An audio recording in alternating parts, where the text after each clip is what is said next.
अरे निरहुआ सिंह से मैं कहूंगा कि छोड़िए रेजिमेंट तो आप क्या बनवा पाओगे। लक्ष्मण यादव को न्याय नहीं दिला पाए। अगर आपके किसी से संबंध हो उस वर्ग के मंत्री से, एमपी एमएलए से, तो अकेले में पूछ लेना। सवाल ये नहीं कि मोहन जी अगर मुख्यमंत्री बन गए तो बड़ा चमत्कार हो जाएगा। सवाल ये है कि मोहन जी कितने लोगों के साथ न्याय कर पाए, या जब बीजेपी अन्याय कर रही थी तो मोहन जी कहाँ थे। नमस्कार, मैं आपके साथ जर्नलिस्ट सुमित, आप देख रहे हैं भारत खबर 24 और इस समय मेरी मौजूदगी आजमगढ़ में है और मेरे साथ आजमगढ़ से समाजवादी पार्टी के प्रत्याशी धर्मेंद्र यादव जी मौजूद हैं। बहुत बहुत स्वागत धर्मेंद्र जी चैनल पर। जी धन्यवाद। पिछला चुनाव उपचुनाव, उस चुनाव से इस चुनाव को कैसे लग देखते हैं? गुड्डू जमाली पिछली बार प्रतिद्वंदी थे, 2,66,000 वोट लाए थे, इस बार आपके साथ हैं। आदरणीय जमाली साहब का समाजवादी पार्टी में शामिल होना, उनका सहयोग और समर्थन करना निश्चित तौर पर किसी भी उम्मीदवार के लिए इससे मुफीद, उससे बेहतर कोई दूसरी बात हो नहीं सकती। और मैं जमाली साहब का आपके माध्यम से स्वागत करता हूं, आदरणीय राष्ट्रीय अध्यक्ष जी का आभार व्यक्त करता हूं कि न केवल उनको पार्टी में लाए बल्कि उनका भी हमारे चुनाव से पहले उनका सम्मान हुआ, ये और अच्छी बात है। तो उसके लिए राष्ट्रीय अध्यक्ष जी को मैं हृदय से आभार व्यक्त करता हूँ।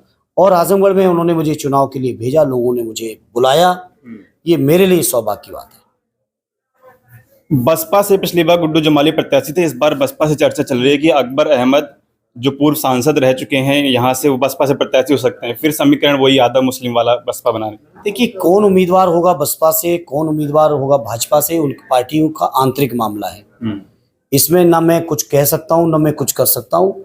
हाँ, मैं इतना जरूर कह सकता हूँ, हमारे जनपद की लोकसभा की जो लोग हैं, इनका यकीन, भरोसा, विश्वास आदरणीय अखिलेश यादव जी में है, सदैव नेताजी में रहा, समाजवादी विचारधारा में रहा।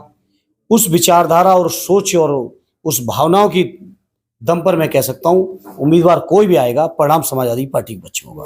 भारतीय जनता पार्टी अपने साथ यादव वोट बैंक साधने की कोशिश कर रही है। एकमात्र मुख्यमंत्री दावा करती यादव भारतीय जनता पार्टी ने बनाया, मोहन यादव मध्य प्रदेश से भी हाल ही में आजमगढ़ भी आए थे। वो देखिए, चेहरे बनाने से काम नहीं चलेगा। बीजेपी के लोगों को जवाब देना चाहिए कि पीडीए में जो शामिल लोग हैं, इनको कितना भागीदारी मिल रही है, कितना समर्थन मिल रहा है, उनकी नीतियों में कितना इनके प्रति नीतियों में समावेशी है या सहयोग मिल रहा है या भागीदारी मिल रही है। सवाल आज ये है, सवाल ये नहीं कि मोहन जी अगर मुख्यमंत्री बन गए तो बड़ा चमत्कार हो जाएगा। सवाल ये है कि मोहन जी कितने लोगों के साथ न्याय कर पाए, या जब बीजेपी अन्याय कर रही थी तो मोहन जी कहाँ थे। ये जो लोग जिनको बैकवर्ड चेहरा बना के, रबर स्टाम्प बना के बीजेपी के लोग इस्तेमाल करना चाहते हैं, वो बीजेपी के लोग भूल जाएं, क्योंकि समाज जागरूक है। लोग हक और अधिकार की बात करते हैं।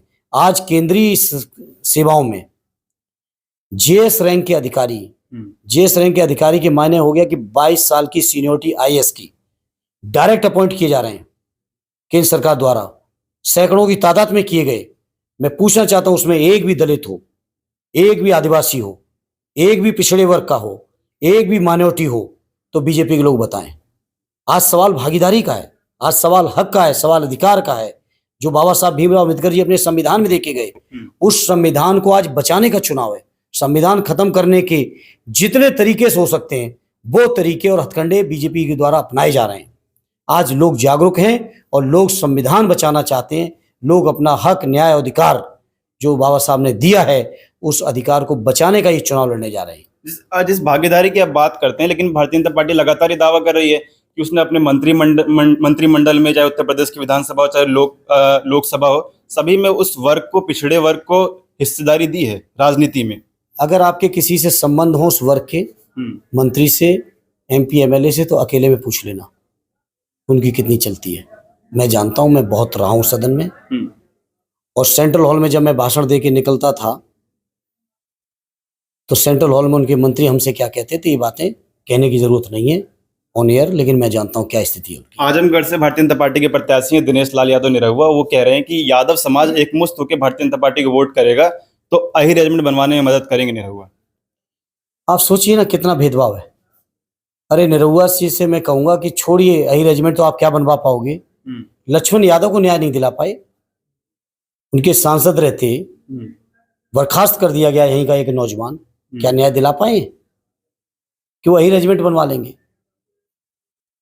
यहीं बैठौली गांव का, आजमगढ़ सदर विधानसभा का, आजमगढ़ लोकसभा का एक नौजवान, जो प्रतिभाशाली नौजवान, जो दिल्ली विश्वविद्यालय में प्रोफेसर हो गया था, सिर्फ इस बात के लिए बर्खास्त कर दिया जा रहा है कि वो सच्चाई को समाज के सामने रखता था।